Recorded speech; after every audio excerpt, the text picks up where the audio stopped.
Last time we saw Savitri trying to make an entry into the inner country. The first thing which she sees is a massive ebony gate blocking her way. She knocks at the door,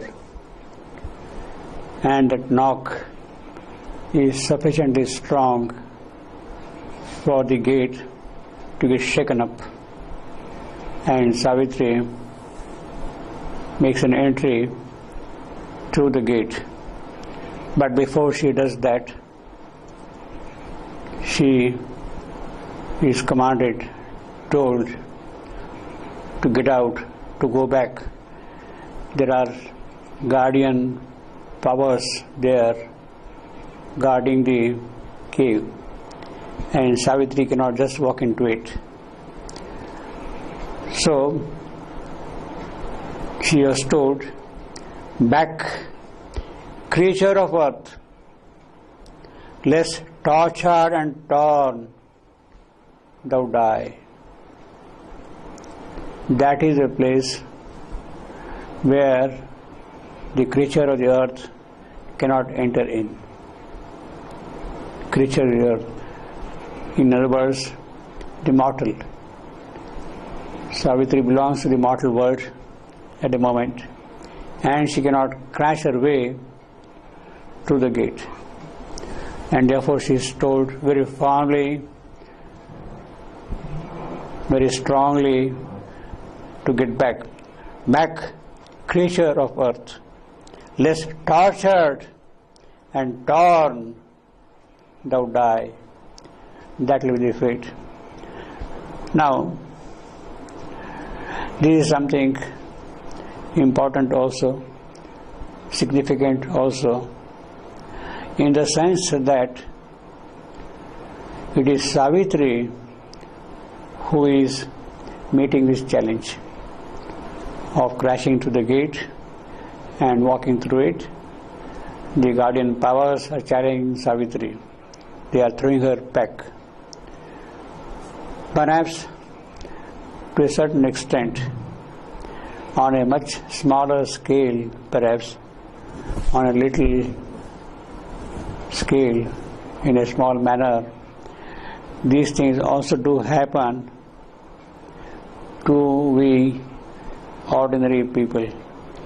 If we try to make an entry into the inner country, we might also face the same situation. But in the case of Savitri, it is the most formidable challenge she is meeting, because her knock on the gate could shake the gate. I don't think we have enough strength in our knock to make the gate move. Even if at all it moves, we might get afraid and come back. We might get scared of the whole thing and come back. It is only an exceptional yogi, only a great occultist who has absolutely no fear of any kind in him, who can crash the gate and get into the inner countries. Now, this is again kind of natural for it to happen in the case of Savitri. Savitri is getting to in the inner country on a cosmic scale, not an individual scale, on an individual level like we. Savitri's problem, Savitri's issue, Savitri's concern is for the cosmic working, and therefore all the cosmic agencies, good and bad, they come across her way, and therefore she has to meet these cosmic powers standing behind the gate. It is a cosmic gate shutting the soul from the human for Savitri on a cosmic scale, you see. Therefore, there is a kind of a fierceness in the whole approach, and Savitri is told very harshly, very bluntly, that if she should dare to get into this place, enter into this country, she will be torn to pieces and she would die. Now, Savitri is of course not afraid of it. She has already in her the inner strength to meet this challenge. Perhaps in a certain sense, this is a much smaller challenge for her. The greatest challenge she is going to meet later on in the person of death.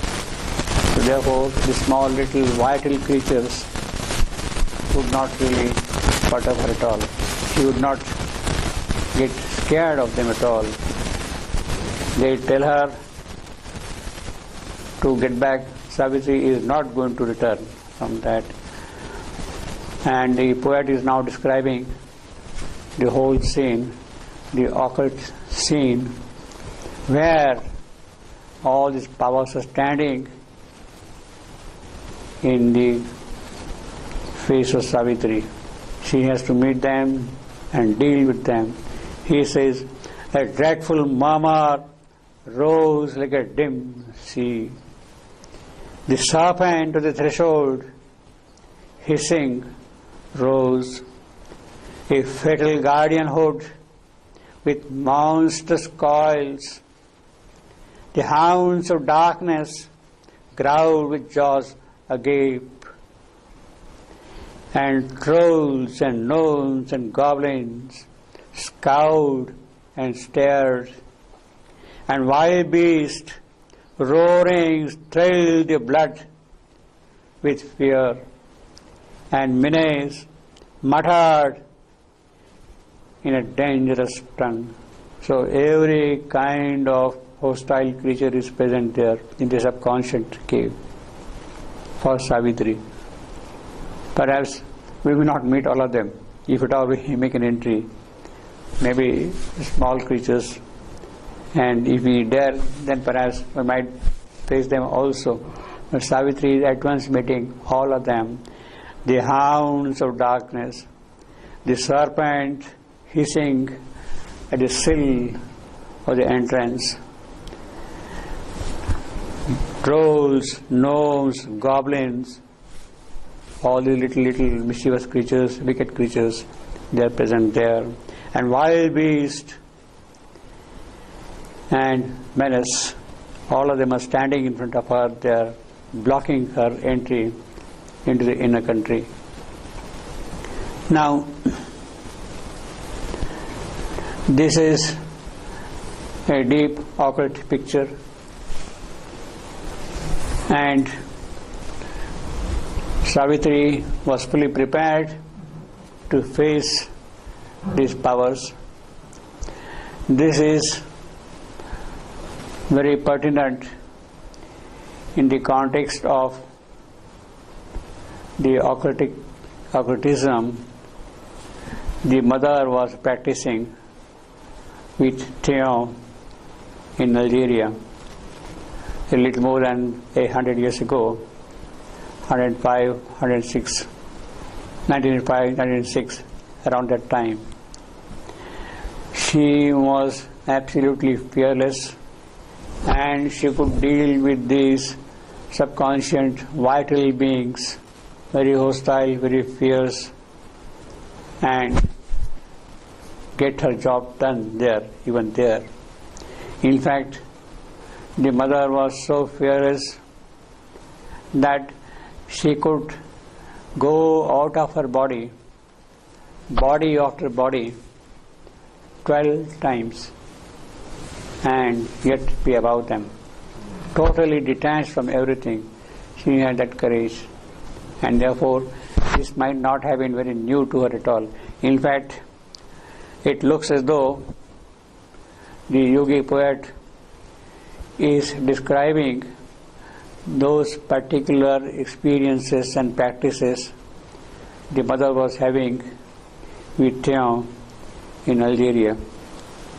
So it certainly has a biographical note in it.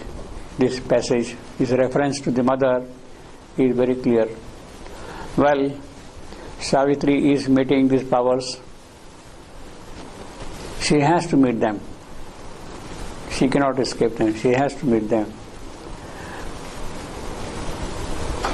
Because she wants to go deeper into the soul and find out her true soul. The question would arise, if the mother met these powers in the occult world, did in a corresponding manner Sri Aurobindo also met such powers, such agents in his yogic sadhana, yogic pursuit? Of course, Sri Aurobindo would not write these things in Savitri unless he has experienced them. Unless he has experienced them, unless he has seen these things himself. It is not on the basis of a report given to him by the mother that he would write these lines. Of course, that report is there also. It has a validity, but unless he has direct personal contact with these powers, he would not write these things at all, you see. Now, in what manner he might have met these powers, that we do not know. It has not been described in his Savitri. He has not described it. In fact, a clear distinction must be made between the yoga of Savitri, between the yoga of the mother and the yoga of Ashwapati, the yoga of Sri Aurobindo, in the sense that while one is in his character occult tantric, the other one is spiritual Vedantic Adhyatmic. Sri Aurobindo's yoga is more of the nature of Adhyatmic spiritual type than the occult type. In his case, it is climbing up the slopes of heaven, what Rishi Vamadeva says, the ascending slopes of heaven. That is the path, the Vedantic path, the Vedic path, followed by Sri Aurobindo. In the case of the mother, it is a tantric yoga, going deeper and deeper into the nature of things. The concern is the nature, not the Atman, the self, but Prakriti. That is the concern, where things had to be done, where the action takes place. So therefore, there is a distinction between the yoga of Sri Aurobindo and the yoga of the mother. For us, which yoga to follow? Perhaps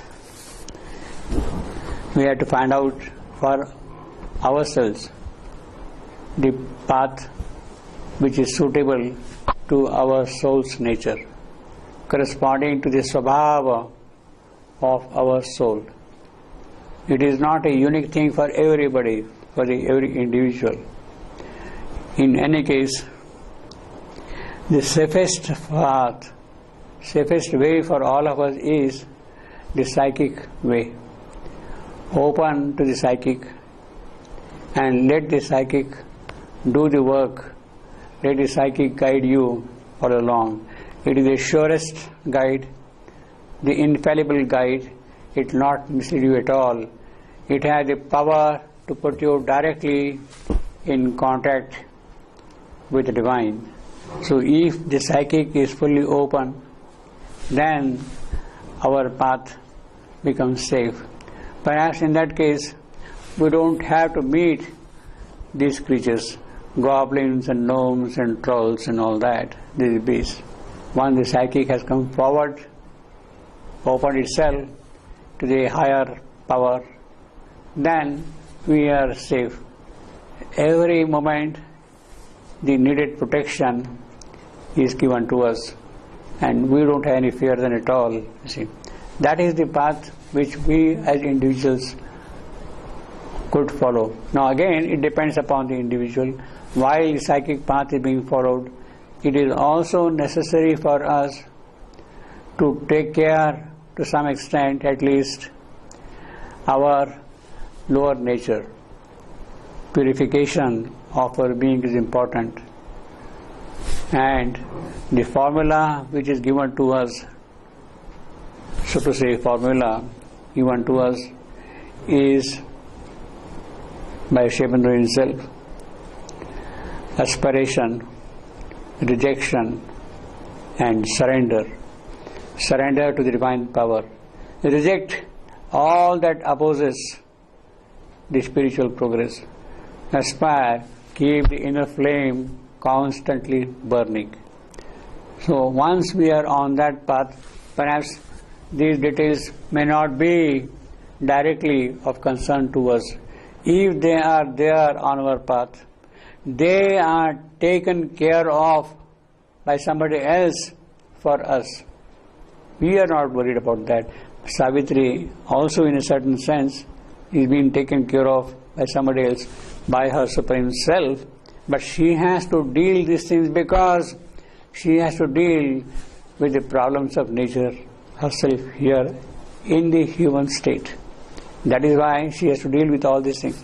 Now, these lines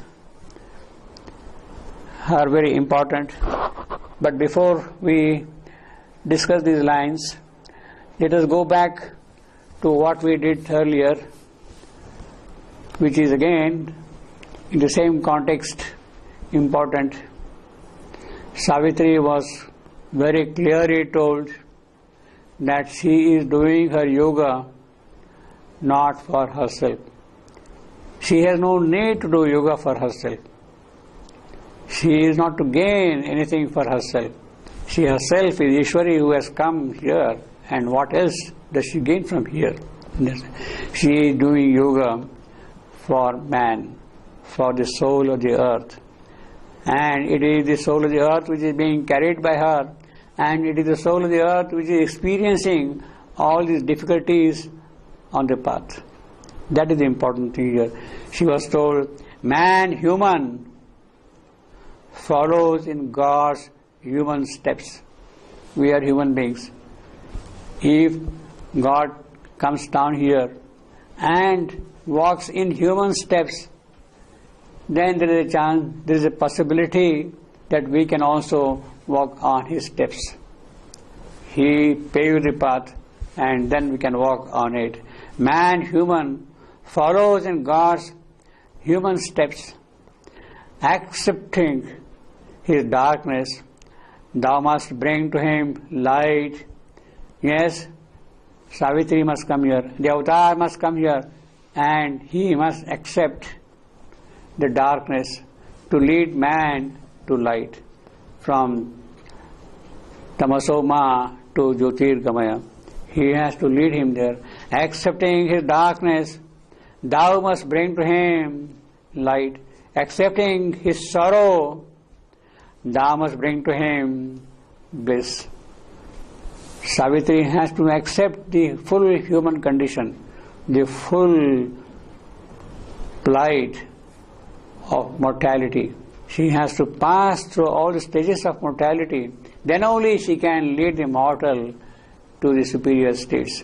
That is the important thing. In fact, that is what we have in that little book, The Mother. She condescends to pass through the portals of the birth. She takes the birth, condescends to pass the portals of the birth. That is a death. She has to accept birth and death This birth itself is a death. She condescends, she agrees, she obliges you, because only by passing through the portals of the birth, that is a death, that she can lead man to things beyond. Otherwise there is no chance at all. So this is what we are told: accepting his darkness, thou must bring to him light. Accepting his sorrow, thou must bring to him bliss. For what? In matter's body, even in the physical, gross physical, find thy heaven-born soul. Your soul is heaven-born. You have to discover that thing in the physical body. The physical is not an empty shell. It has its own powers and potentialities and prospects, and they have to open out themselves to the higher working. If that has to happen, you must first discover your soul and let it work in the physical body itself. So this is what we have here. Now the mother was asked, let us read something what she has said in a very similar context. She was asked, does the mother come down here and suffer the way we suffer? What for does she suffer? Why should she suffer? That is basically the import of the question. She is the divine herself, and why should she suffer here at all? That is the question which is being asked. And the mother replies, she suffers because she participates in our nature. If she does not participate in our nature, there is no chance for us. She has to go through the entire process of nature's working in the human form. That is why she has taken the human birth. And unless she experiences all the difficulties, she cannot solve those difficulties. It is because she participates in our nature. She has descended upon earth to participate in our nature. She had descended to participate in our nature. Because if she did not participate in our nature, she could not lead us farther. She will not be in a position to lead us at all if she would not participate in this nature. If she remained in her supreme consciousness, Aishwaryamaya, Chaitanyamaya, whatever you want to call it, if she remains there only, if she remained in her supreme consciousness, where there is no suffering, in her supreme knowledge and consciousness, she could not have any contact with human beings. She must establish contact with human beings. She must know what the reality of this world is, the pragmatism, the existential issues which are present in this world. She must know personally by experiencing them. And it is for this that she is obliged to take on the human consciousness and form. It is to be able to enter into contact with them, with us. To be able to enter in contact with us, she takes the human birth. It is to be able to enter into contact with us. Only she does not forget. Well, she becomes human, but she does not forget her supreme nature. That memory is there. Unfortunately, in our case, we have lost that memory. We don't have that memory at all. She takes the birth, but she does not forget her source, her origin. In fact, that is exactly the difference between we human and the avatar. When the avatar comes, he has around him the thick veil of humanity, of human nature, always there, but still that inner contact, the inner touch is there with his original self, with his source. That he never forgets, the avatar. Something is there which always links him to the origin from where he has come. It is to be able to enter into contact with him. Only she does not forget That is the beauty of the avatar. She does not forget at all. She has adopted our consciousness, but she remains in relation with her own real supreme consciousness. That she never forgets. That supreme consciousness is always there with her. And thus, by joining the two, the human and the supreme, by joining the two, she can make those who are in that other consciousness progress.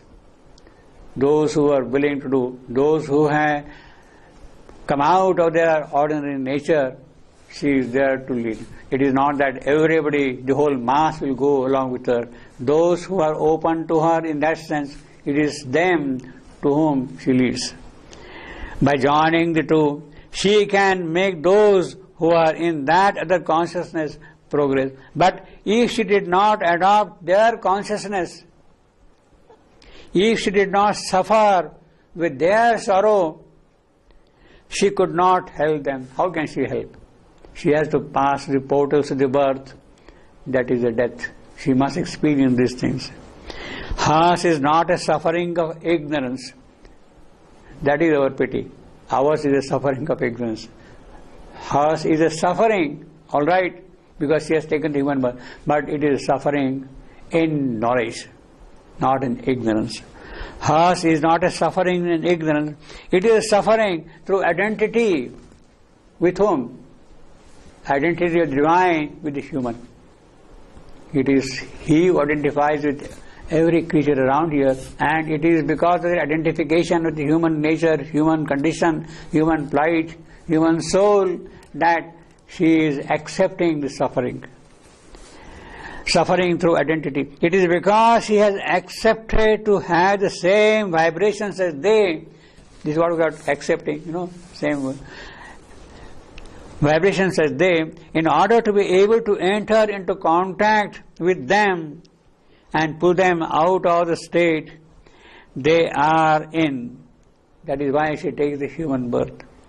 If she did not enter into contact with them, she would not be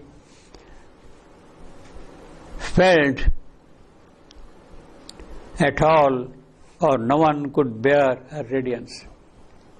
Unless she participates in us, we will not be able to feel her radiance at all.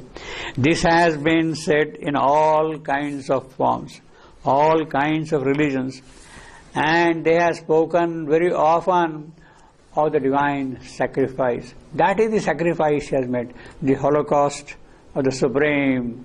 He sacrifices all his royalty, all his majesty, all his Aishwarya, all his Vaibhava. He sacrifices them and takes an ordinary human birth.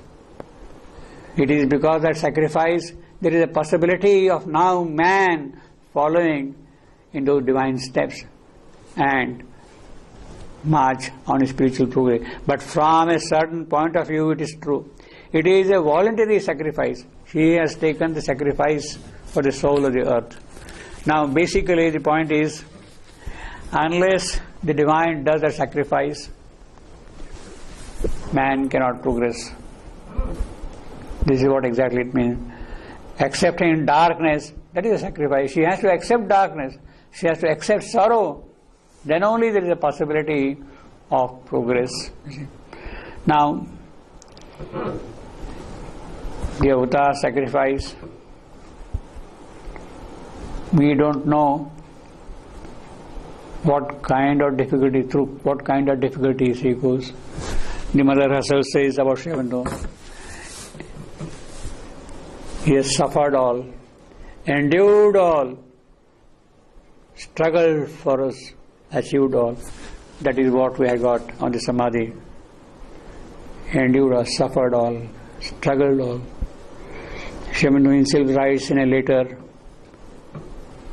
to his brother that he has no idea of the painful and difficult work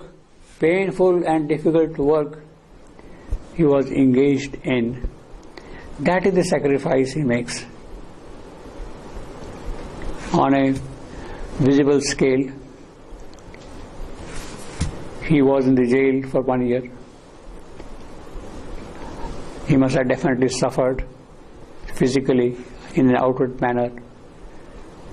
But what was really happening within, we had no idea. The only hints which we get are he started having in the jail itself some kind of exceptional experiences.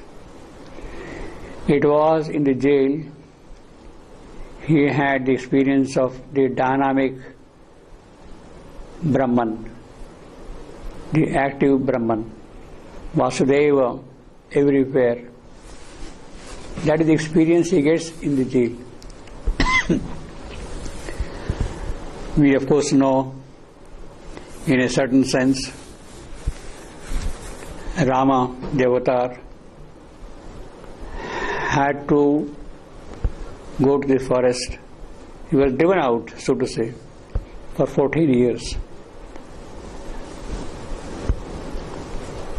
That is a human suffering, certainly. We don't know through what real stages he must have gone. We don't know at all. Even the kind of picture which we have in the Ramayana about the abduction of Sita and the deep grief the avatar experiences, we cannot really gauge the depth of that grief. It may look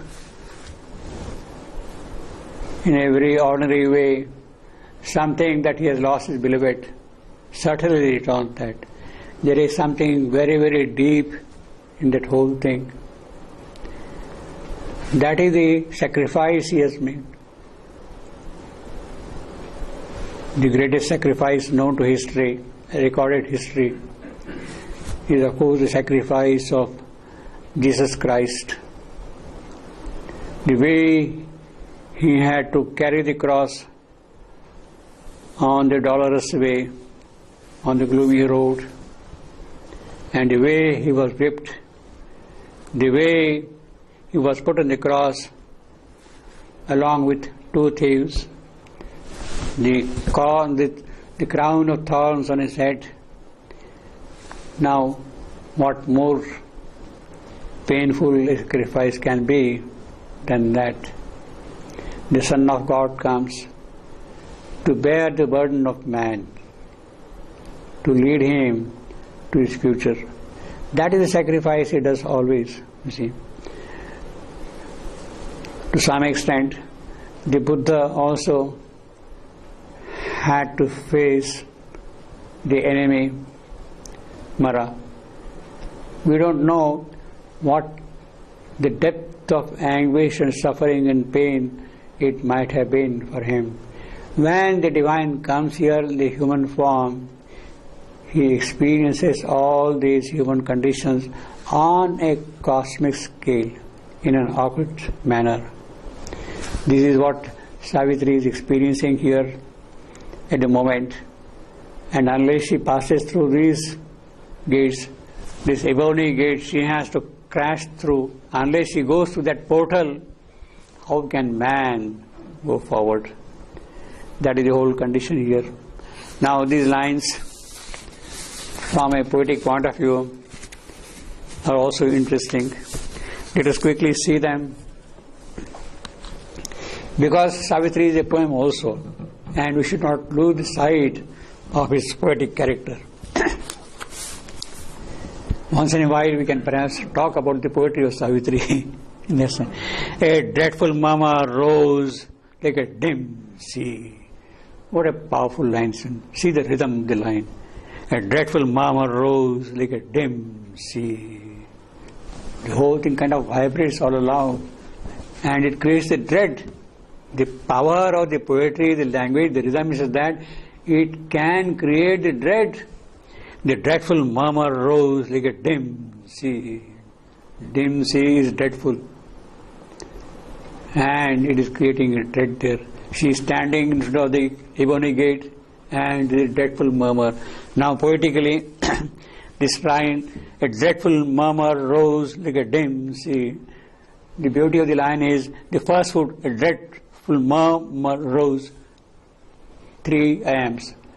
Short, long, short, long, short, long. A dreadful murmur rose. Like a. Again, it's a slight pause. Like a.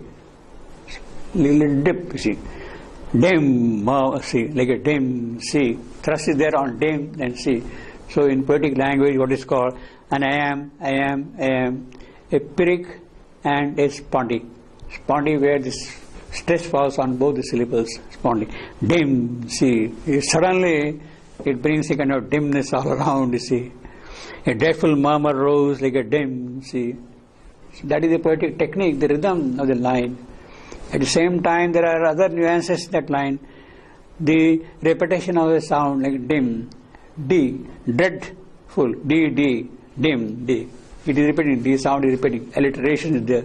Then again, R, dreadful, murmur, rose. See, R's are repeating the line. See. Again, S is also repeating, rose, C.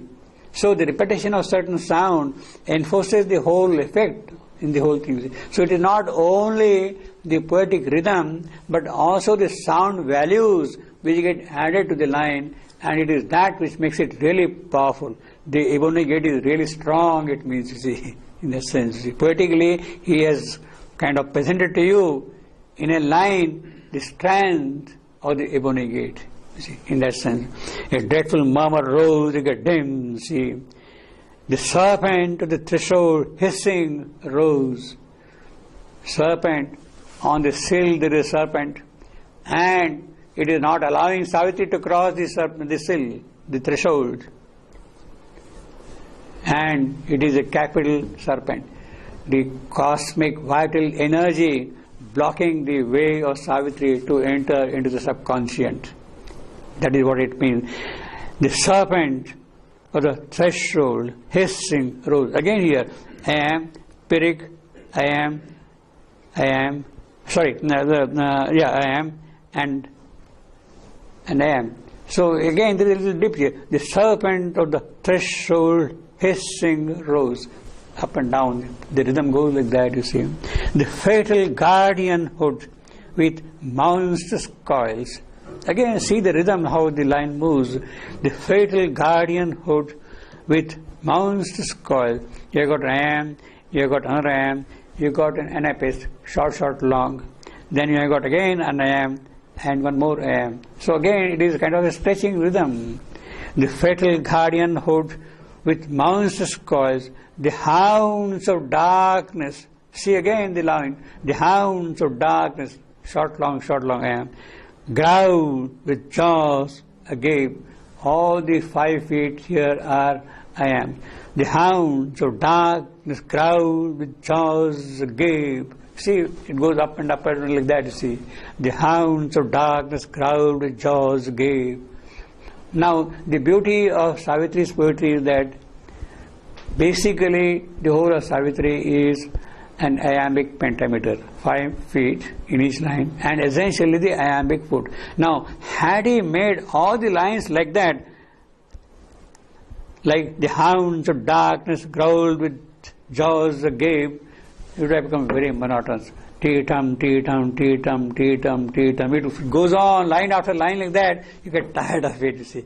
But the variation in the feet, long, short, long, various meters, spond is coming, sometimes pair is coming, sometimes stroke is coming like that, make the whole poetry also very powerful, very rhythmic, very plastic, very smooth, flowing easily. The trolls and gnomes and goblins scowled and stared. See these 2 lines? The hounds of darkness growled with jaws agape. The trolls and gnomes and goblins scowled and stared. If I keep on repeating this rhythm, I will get tired of it all the way. But the next line, and wild beasts roaring, thrill the blood with fear. Suddenly I got here a spondi. It removes the monotony of the rhythm completely, and menace muttered in a dangerous tongue. The rhythm keeps on shifting constantly like that. That is the beauty of Savitri's poetry. Now there is in these two lines something which a purist might object. These two lines, one after the other. A dreadful murmur rose like a dim sea. All right? A dreadful murmur rose like a dim sea. And the next line, the serpent of the threshold himself, hissing, rose. The dreadful serpent of the threshold, hissing, rose. Now there is an immediate repetition of the verb rose. Hissing rose, murmur rose.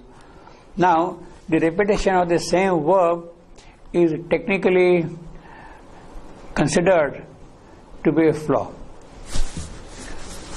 When it appears more or less immediately one after the other, the same word repeated is not very a pleasant way of writing poetry generally. But here it is not that thing which counts.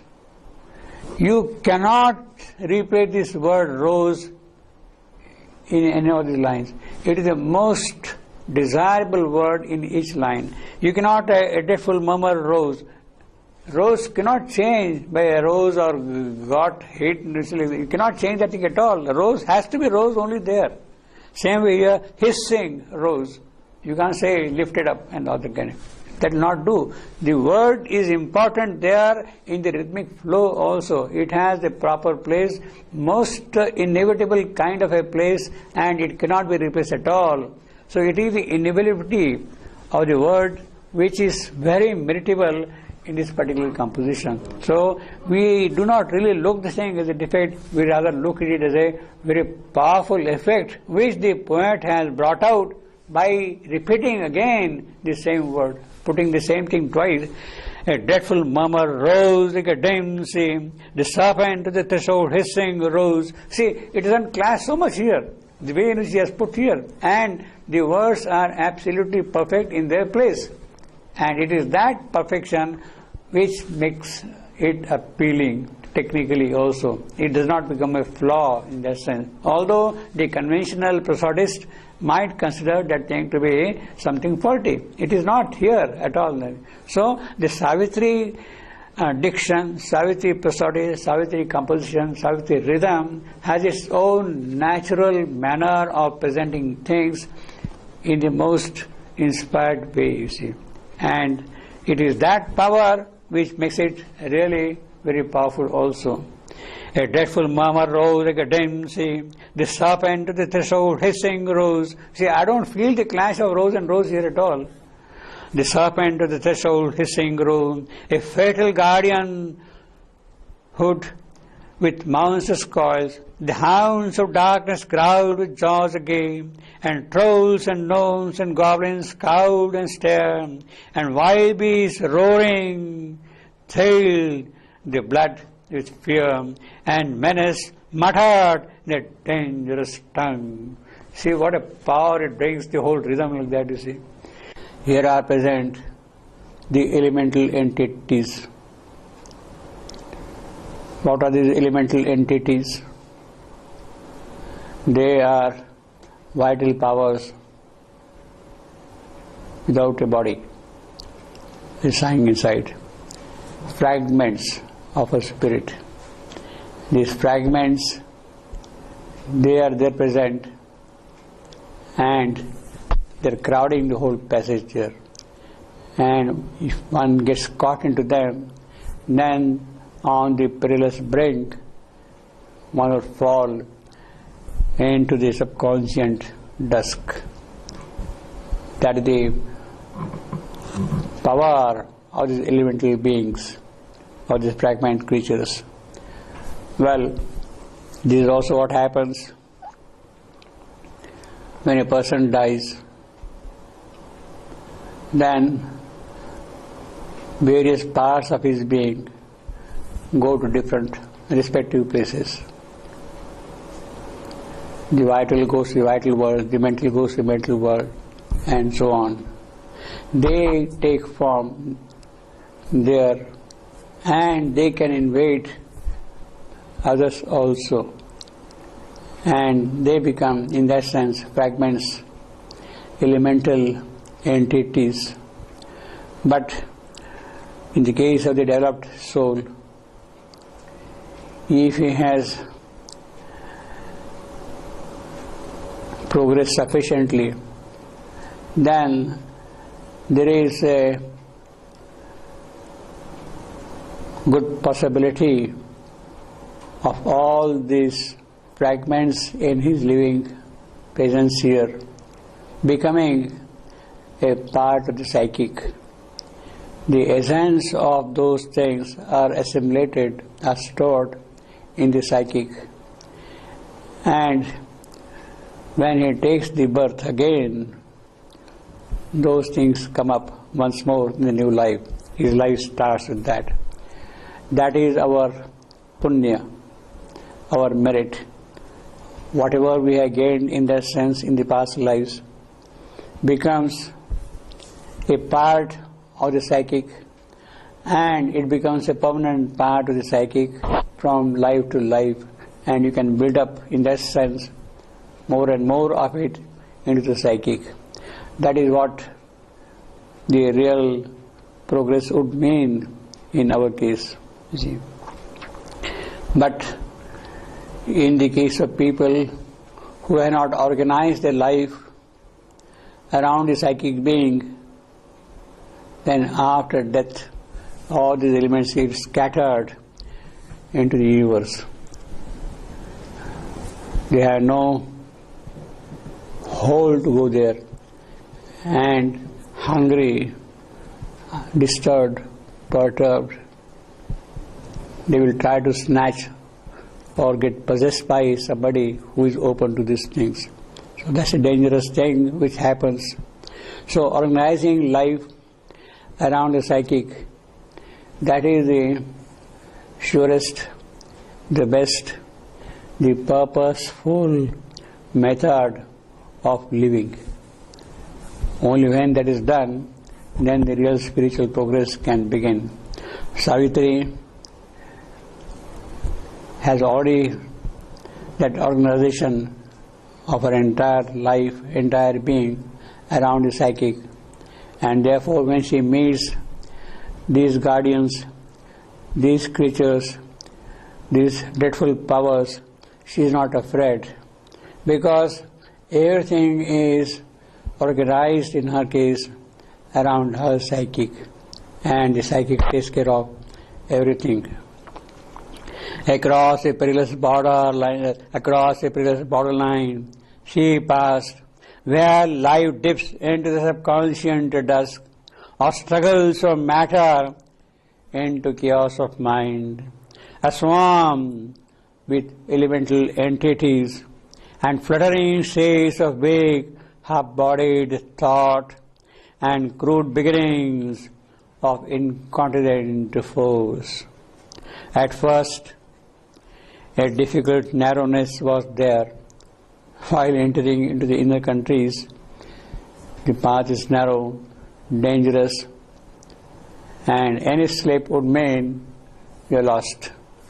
At first, a difficult narrowness was there, a press of uncertain powers and drifting wills, for all was there, but nothing in its place. All were there, but nothing in its place, because they were not organized around any divine center, around any divine spark, around the psychic. When they are not organized around the psychic, they get scattered and they play mischief, they play havoc, they become terrifying.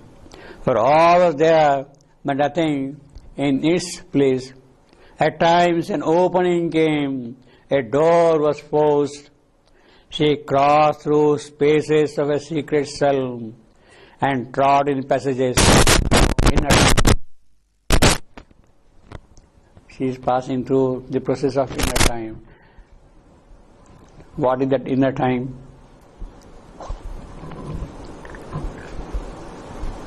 Antara Kala. It is the way in which the inner progress would grow from life to life, constantly. through passages of inner time. At last she broke into a form of things, a start of finiteness, a world of sense, but all was still confused, nothing self-found. Soul was not there, but only cries of life. A thronged and clamorous air environed her. Everybody is trying to snatch her, so to say. Around her, it is spread all around, constantly. A horde of sounds, all kinds of sounds are there. She is listening. A horde of sounds, defied significance. Yes, there are all sounds. But one did not know what they would convey, what meaning they have. It is not noise. All types of sounds are there, without any meaning, without any significance. A dissonant clash of cries and contrary calls. A mob of visions broke across the sight. This is what happens in the case of the sounds. About sight, a horde of sound, a mob of visions. Mob of visions, very beautiful description. Broke across the sight. What does she see there? All types of confused visions. A jostle sequence lacking series and sense and sweet. How they are organized, how they go one after the other, they don't know. They are not organized at all, and there's a lacking sense and sweet. The series in which they should be flowing, this mob of visions. Feelings pushed through a packed and burdened heart. Each force is separate, inconsequent way. But care for nothing, but its ego's drive.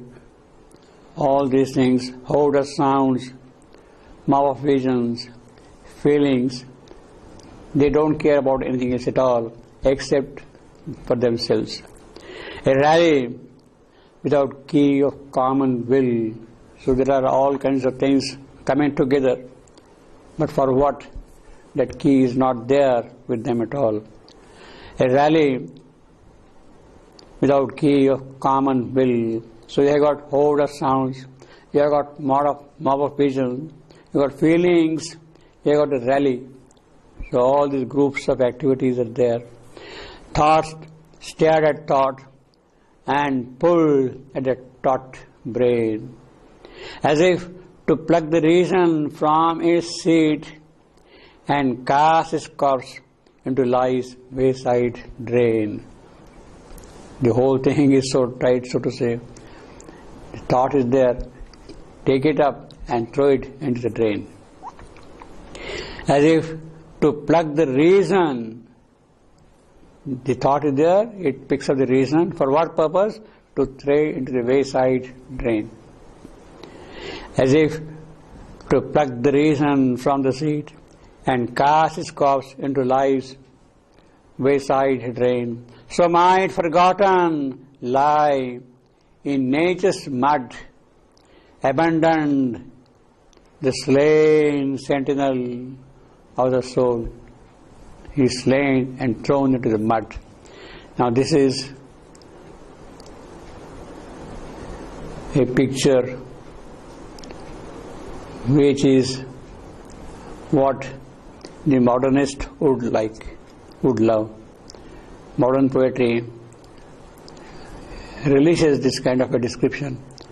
In other words, the epic, that is Savitri, has in it all the rasas, all the essences in it. It will describe the beautiful, sweet, harmonious, lofty. At the same time, it will also describe ugly, dirty, mean, repulsive. All those things are there. Now, this is a part of what one would call the bibhatsa rasa, something hateful, something not acceptable by refined senses. We have got here the sense of the bibhatsa described in its purity. How? And cast his corpse into life's wayside drain. So might forgotten lie in nature's mud, abandoned the slain sentinel of the soul. So could life's power shake from its mind's rule. That is how, after throwing away this reason, this mind, life could exercise her own rule. So could life's power shake from its mind's rule. Nature renowned the spirit's government. Who cares about spirit then? Once you renounce all those things. Nature renounced the spirit's government, and the bare elemental energies make of the sense a glory of boundless joy. So they enjoy this. They are happy in this kind of a thing. A splendor of ecstatic anarchy, a revel, mighty and mad, of utter bliss. This was a sensuous instinct, void of soul. When the soul touch is not there, this is what the sense would do. It will enjoy all the dirty, ugly things. Be happy with that. Or when the soul sleeps, hidden void of power, it has no power, and when it is asleep, then what happens? But now the vital Godhead wakes within and lifts the life with the supernal's touch. But how shall come the glory and the flame if mind is cast away into the abyss? Yes, mind has been thrown away, but then that would also prove undesirable, because unless the mind is there, you cannot really make progress. It is required also. What is not required in mind is lowness. Its contact with the soul is absent. It is that which has got to be established, and when it is there, then surely mind is required. But how shall come the glory and the flame if mind is cast away into the abyss? For body without mind has not the light. For the present physical, our best light is mind. The rapture of spirit's sense, the joy of life, they come because of that. All then becomes subconscious, tenebrous. Inconscience puts a seal on nature's page. This is what happens in the absence of mind, but mind is required for this to gain. So this is what Savitri is experiencing while she is entering into the inner countries. There is a tendency of throwing away mind, but it cannot be, because if mind is thrown away, then how will come the glory and the flame? It has a place, and that must be given to it properly. When the life forces are extremely strong, the forces of the lower vital nature, they overpower reason. Reason which can give some kind of a guidance, line of action, correlation, coherence, that is knocked off, it is dismissed. In fact, reason is a sentinel of the soul. So mind forgotten lie in nature's mud, abandoned the slain sentinel of the soul, slain sentinel of the soul. So when the vital forces are still strong and reason is dismissed, is slain, knocked off from existence, then it is all free for life. it can do whatever it wants. There is no restraint at all in any way, in any sense. So could life's power shake from its mind's rule. The rules of mind are no more present there now, because it is free of reason. Reason has been slain. Nature renounced the spirit's government, and the bare elemental energies make of the sense a glory of boundless joy, a splendor of ecstatic anarchy, a revel mighty and mad of utter bliss.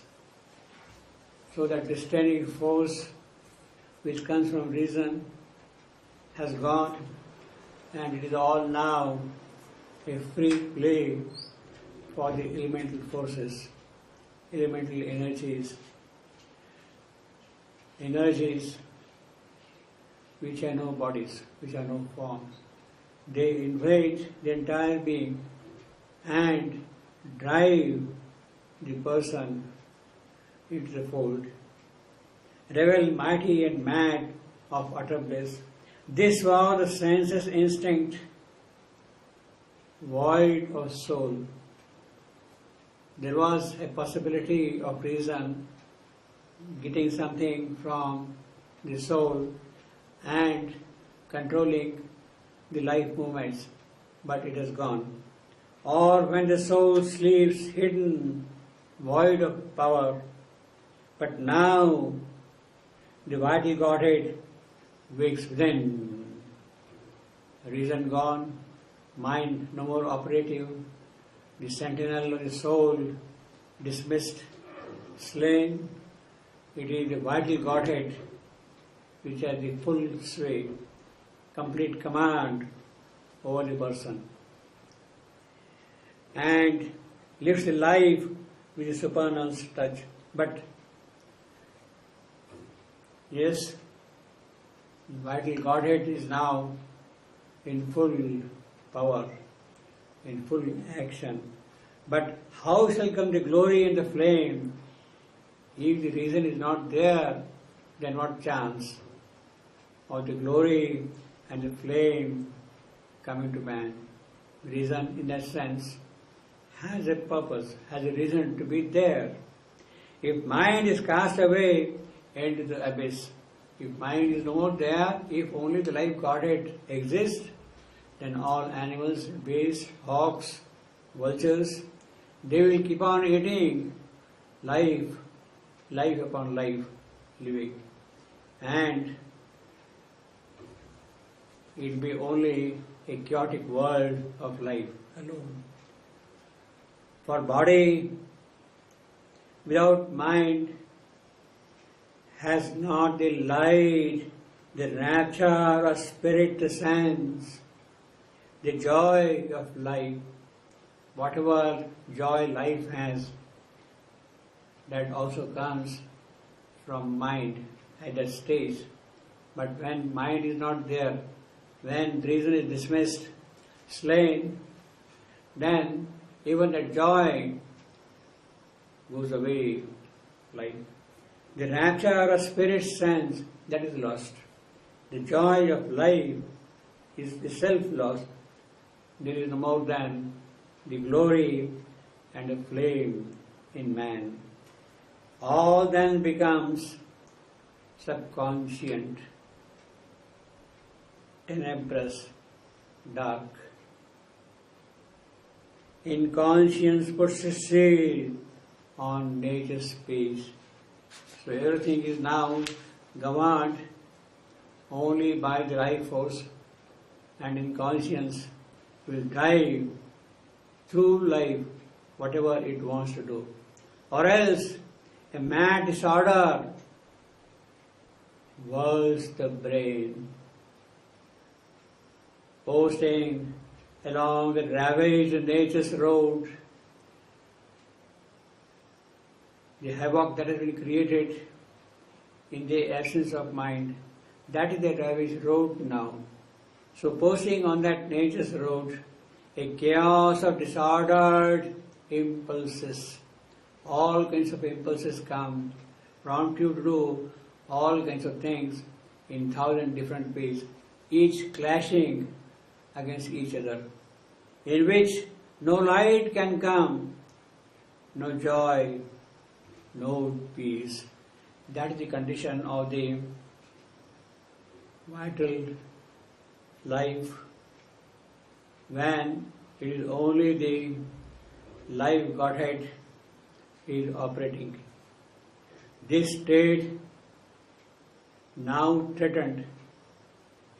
Savitri was going to meet this state of only the white Godhead, or only the life Godhead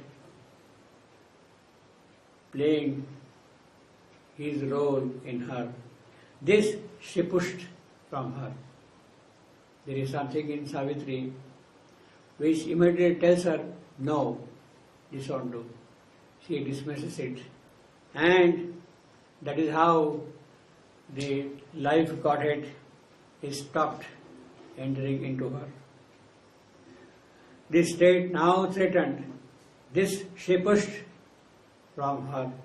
She must be a really very powerful person to meet the strong life Godheads and throw them away, as if in a long, endless, tossing street, one driven with a trampling, hurrying crowd. You are walking in a crowded street. You have to make your movement, pushing people around, somehow finding your way through. One driven made a trampling, hurrying crowd. Hour after hour, she trod without release. So in that crowd, she is moving constantly. Hour after hour, she trod without release, holding by her will the senseless mute at bay. Yes, she is moving in that mad crowd, hostile crowd, which is going to trample her any moment. But Savitri's will is strong, holding by her will the senseless mute at bay. She is keeping that pack of hounds away from her. She has that power. Her will is strong enough that in this crowd, this mute, this pack of wolves, pack of hounds, she can keep them away and move forward. Out of the dreadful press, she dragged her will and fixed her thought upon the Saviour name. Then all grew still and empty. She was free.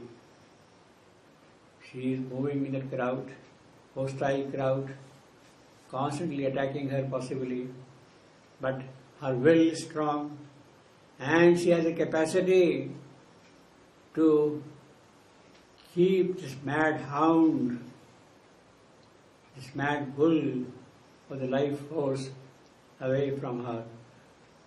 And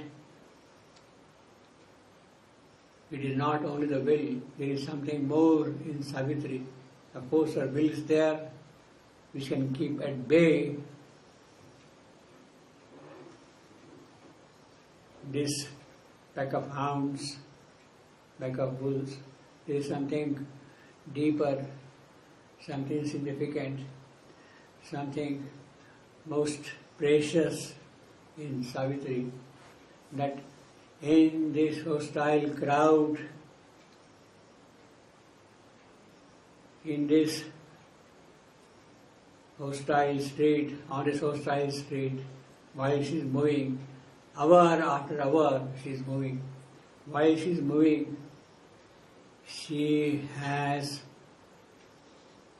something in her which will call the name, Saviour name, Nama. That is the magic. Even if you are attacked by hostile forces, if you are in a position to remember, recall the Savior name, you are then absolutely safe. No hostile power then can attack you. You can call the name of your Ishta Devata. You can call the name of your Guru. You can call the name of Mahaprabhu. You can call any powerful name, your name, capital name, Nama, Bhagat Nama. If you can remember and call him, Krishna, Rama, whatever you want to call it, then suddenly it takes care of all these hostile attacks. This pack of hounds is thrown away and you are completely safe. You are guarded from all these hostilities, hostile forces. And fix a thought upon the Savior name. That is the magic. That is the key of remaining in the protection of the great name. And Savitri has that capacity. Her soul is alert to call that name, Savior name. And what happens then? Then all grew still and empty. All these noises, these hounds baying, everything stops at once. All grew still and empty. Not only that, she is now free. She was free. That is the power of name. The repetition of name is itself great sadhana, great tapasya. It is a means of making progress. Now, it is this nama japa which has the occult power to protect you from all kind of hostile forces. Nama japa has that power and it can protect you completely. But it is not only the protection that it gives you, it is also possible, if you really progress, to establish that nama, that name, even in the physical. And if you are establishing that name in the physical, then there is complete peace even in the cells of the body. There is no disease, there is no pain, there is no suffering. If that nama can be established in the physical completely, it is a power. In fact, this is what happens when you are meeting a hostile crowd. Suddenly, if you remember your Ishta Devata, you are given protection. But more than that, here, if the name is established in the physical itself opens to the higher power. To the extent that even that which can destroy it is destroyed, is removed. It cannot attack you anymore. In certain aspects, when the yoga of physical transformation, in the case of the mother, was making rapid progress, she found the power of the mantra japa very useful in the physical.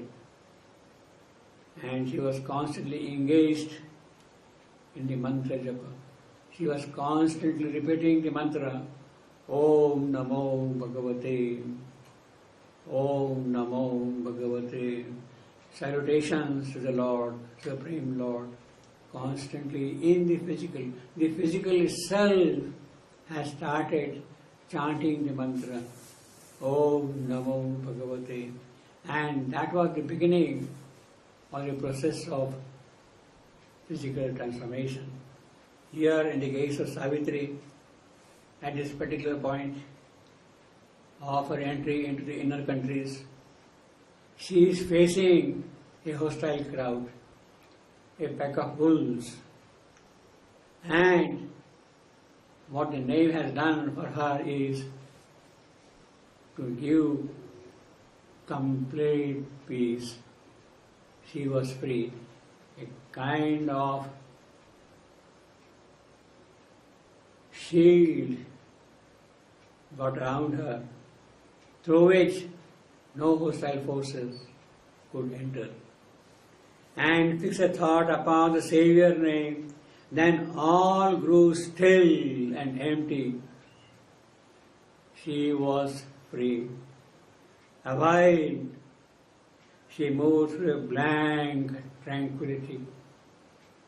The moment that freedom comes, that peace comes, that stillness comes, that emptiness is there, she is moving now to that blank tranquility. Into that blank tranquility, no prey, no beast of prey can enter in. Of naked light from an invisible sun, what is she seeing? Bare light coming from a sun which is not visible.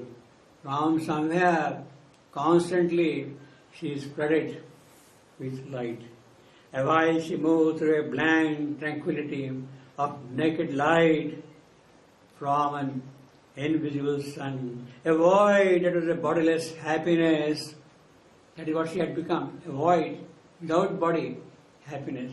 A void that was a bodiless happiness.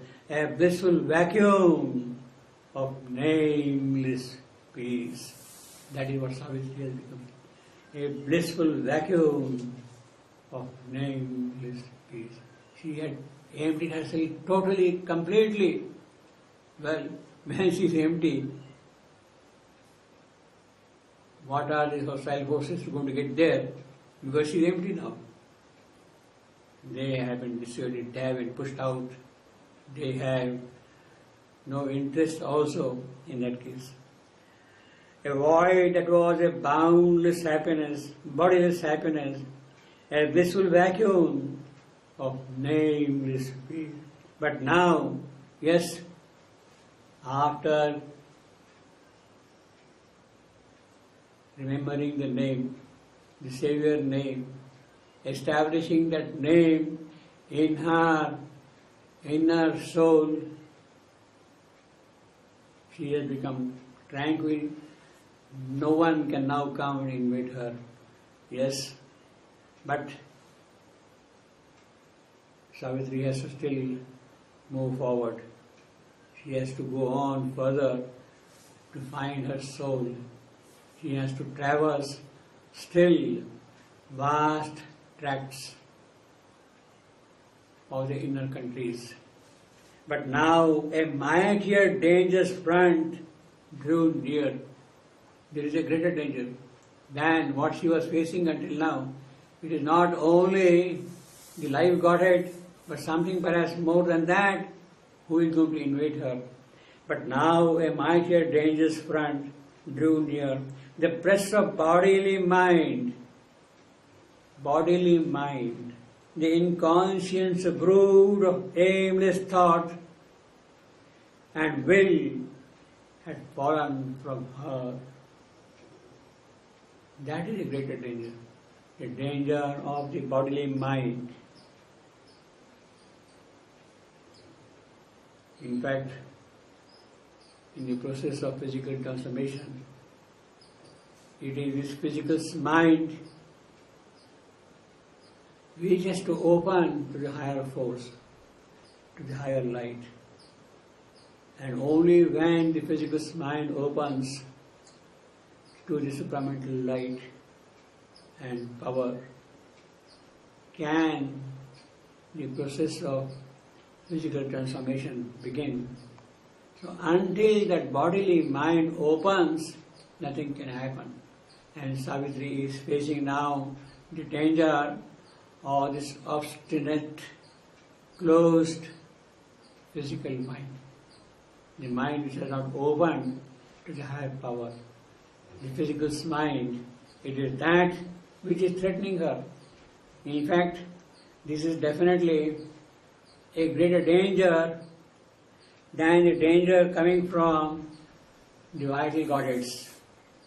The physical mind not opening means no scope for physical transformation. And Savitri is now becoming aware of that greater danger here. But now a mightier dangerous front drew near. The pests of bodily mind, the inconscience brood. This is what the physical mind is. The inconscience brood of aimless thought and will that had to now open out fully to her. Approaching loomed a giant head of life. Beyond this life Godhead, giant head of life is now there because the bodily mind is not open, and therefore it is the head of life which is threatening her as a greater danger. Approaching loomed a giant head of life, ungoverned by mind or soul, subconscient, vast. That is the condition of this head of life, giant head of life. It tossed all power into a single drive. It made its power a might of dangerous seas. That giant head of life is making its power a might of dangerous seas. The sea that can swallow the lands. Rushing on the shores, it can swallow great continents into its. It tossed all power into a single drive. It made its power a might of dangerous seas. Into the stillness of a silent cell. So what does Savitri do then? Into the stillness of a silent cell, into the wideness of its muse space, a torrent of the speed of life. That is what is rushing. Broke like a wind-lashed, driven mob of waves. A crowd of waves is coming and impinging on the shore. It is that which is now hitting Savitri. Broke like a wind-lashed, driven mob of waves, racing on a pale floor of summer sand. It drowned its banks, a mountain of climbing waves, tall waves rushing and impinging on Savitri. Broke like a wind-lashed, driven mob of waves, racing on a pale floor of summer sand. It drowned its bank, a mountain of climbing waves. Enormous was its vast and passionate voice, of this giant head of life. His voice was enormous, powerful. It cried to her, listening spirit, as that life ran. It cried to Savitri. It cried to her, listening spirit, as it ran, demanding God's submission to the chainless foes. He wants even God to come and obey him. That is what the giant head of life is demanding of Savitri. And that is the greater danger she is facing now. After calling the name, severe name, when all the hounds have fallen quiet, have been put at bay, Savitri is meeting with greater danger, and it is this danger now she has to encounter.